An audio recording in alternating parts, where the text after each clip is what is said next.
Tes paroles, Seigneur, sont esprit, elles sont vie.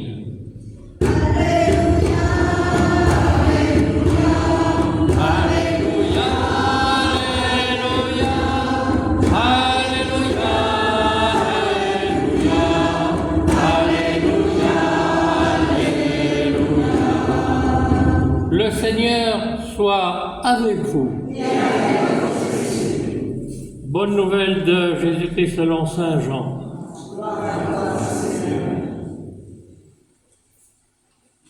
En ce temps-là, Jésus avait donné un enseignement dans la synagogue de Capharnaüm. Beaucoup de ses disciples qui avaient entendu déclarèrent « Cette parole est rude, qui peut l'entendre ?» Jésus savait lui-même que ses disciples récriminaient à son sujet. Il leur dit « Cela vous scandalise ? Et quand vous verrez le Fils de l'homme monter là où il était auparavant, c'est l'Esprit qui fait vivre. La chair n'est capable de rien. Les paroles que je vous ai dites sont esprit et elles sont vie. Mais il y en a parmi vous qui ne croient pas. »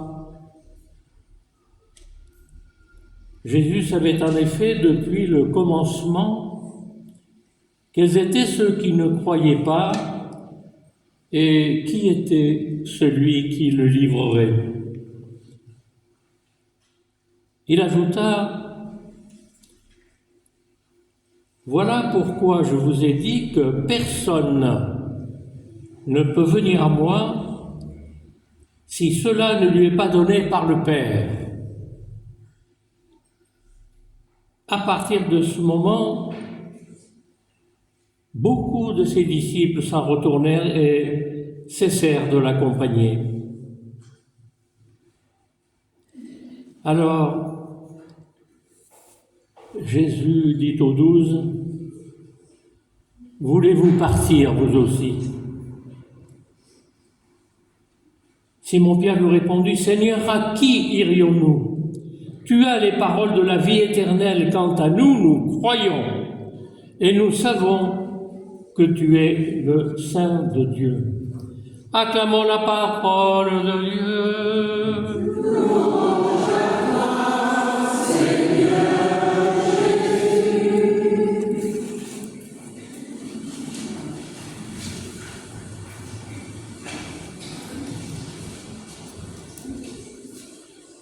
Permettez-moi en préambule de revenir sur cette lettre de Paul qui, quelquefois, conduit nos campagnes, nos épouses à réagir. En effet, si on se limite à la première phrase, par respect pour le Christ, soyez soumis les uns aux autres, les femmes à leur mari, car le mari est la tête.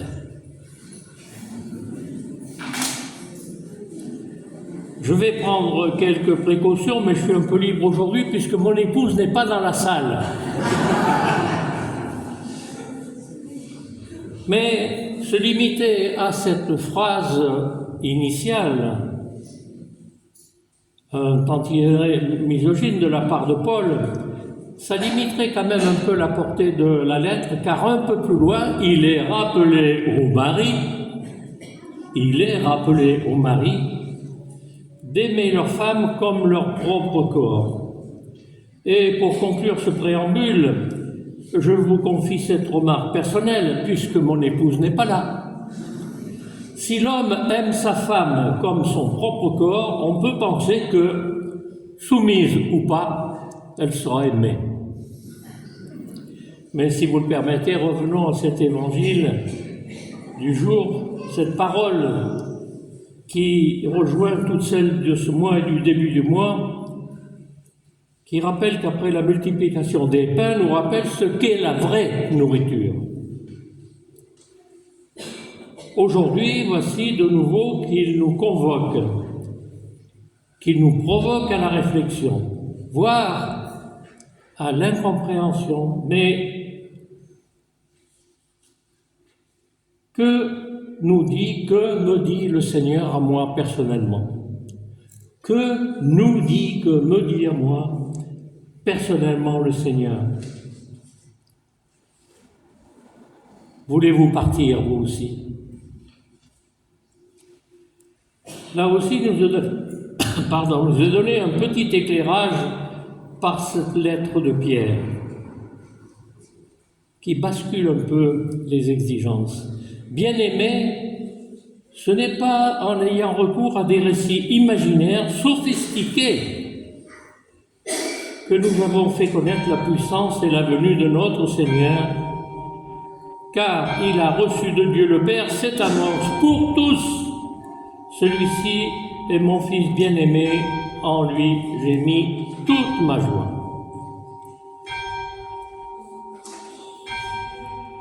Voyez, je suis salué même par la cloche. Alors nous aussi, frères et sœurs, que nous propose personnellement, à chacun de nous, que je le dise pour tous, c'est bien. C'est pas ce qui compte, c'est que ce que nous, chacun, nous entendons. Et ce que nous dit le Seigneur, sans paroles sophistiquées, simplement ce qu'il me dit à moi dans le cœur. Et comment comprendre le refus de quelques disciples? Cette parole est rude, qui peut l'entendre? Et on le sait, des paroles rudes, il y en a eu pas mal. On renvoie les riches les mains vides, on comble bien les affamés. Ce jeune homme riche qui s'approche, on lui dit, viens, suis-moi, mais qu'est-ce qu'il faut faire? Il dit, tu vends tout, tu suis. Après, dans les béatitudes, heureux es-tu si tu nourris le pauvre, heureux es-tu si tu partages, etc. Ça, c'est des paroles qui nous sont proposées aujourd'hui à nous aussi. Et ça me permettrait peut-être de reprendre ce qui était la messe dimanche dernier, la conclusion du Père Maurice Proto. Le temps de Jésus, c'est aujourd'hui.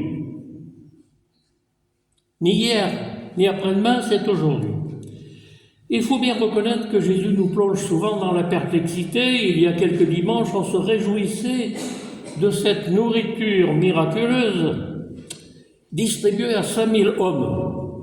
On ne comptait pas les femmes et les enfants. 5000 hommes, sans compter les femmes et les enfants. Et sûrement de l'énorme satisfaction de tous ceux qui en bénéficièrent. Quand on a faim, on se rappelle ce proverbe, ventre affamé n'a pas d'oreille. Et le Seigneur doit le savoir. Mais voilà que peu de temps après, Jésus revient sur cette nourriture en disant qu'elle n'est pas première. Elle n'est pas la première qui nous est nécessaire, indispensable, et ce qui peut nous faire comprendre la surprise d'aujourd'hui et cette remarque sur la parole rude de Jésus. Et en suivant la fuite de nombreux disciples. Alors, mais nous,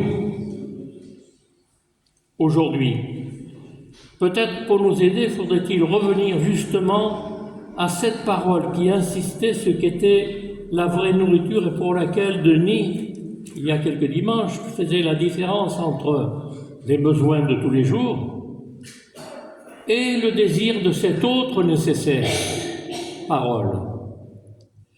En fait, plusieurs regards nous sont proposés. Évidemment, j'ai sélectionné ceux qui m'arrangeaient. Vous pouvez reprendre la parole et sélectionner les vôtres propres, puisque le Seigneur s'adresse à nous personnellement.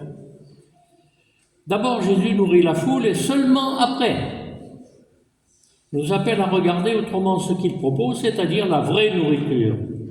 Mais ça m'a un peu chagriné, cette parole, la vraie nourriture. Parce que si l'un d'entre nous ne peut participer justement à la nourriture pain et vin, mangez, ceci est mon corps, prenez, buvez, ceci est mon vin. Je me permets de rappeler un chapitre de Matthieu qui dit « L'homme ne vivra pas seulement de pain, mais de toute parole qui sort de la bouche de Dieu. Pain, vin, parole sont nourriture. Et cet évangile de dimanche dernier, prenez et mangez, ceci mon corps, prenez, buvez, ceci mon sang. On peut comprendre que c'est un peu surprenant pour ceux qui entendent cette parole.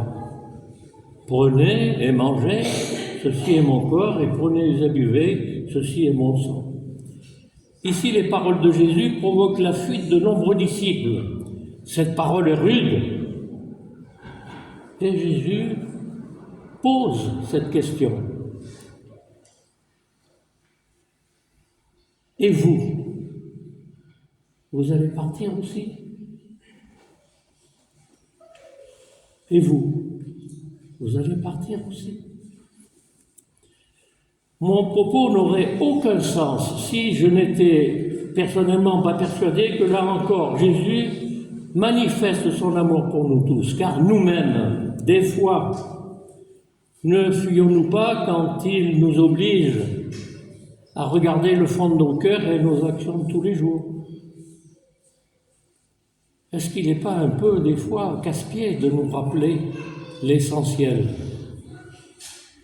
Oui, mon propos n'aurait aucun sens si je n'étais, et j'espère vous-même, sûr de cet amour et que nos fuites le peinent et qui nous attend toujours. Oui, que nos fuites le peinent et qui nous attend toujours. Pour conclure et confirmer cette certitude de cet amour donné sans condition, permettez-moi de vous rappeler une prière d'Etty Elsoum, cette jeune juive, dans le camp de concentration d'Auschwitz où elle mourra. Je ne suis pas sûr qu'il soit d'accord avec moi. Voilà ce que disait Etty Elsoum avant de mourir dans le camp d'Auschwitz.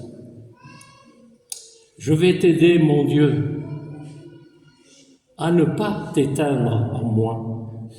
Mais je ne puis rien garantir d'avance.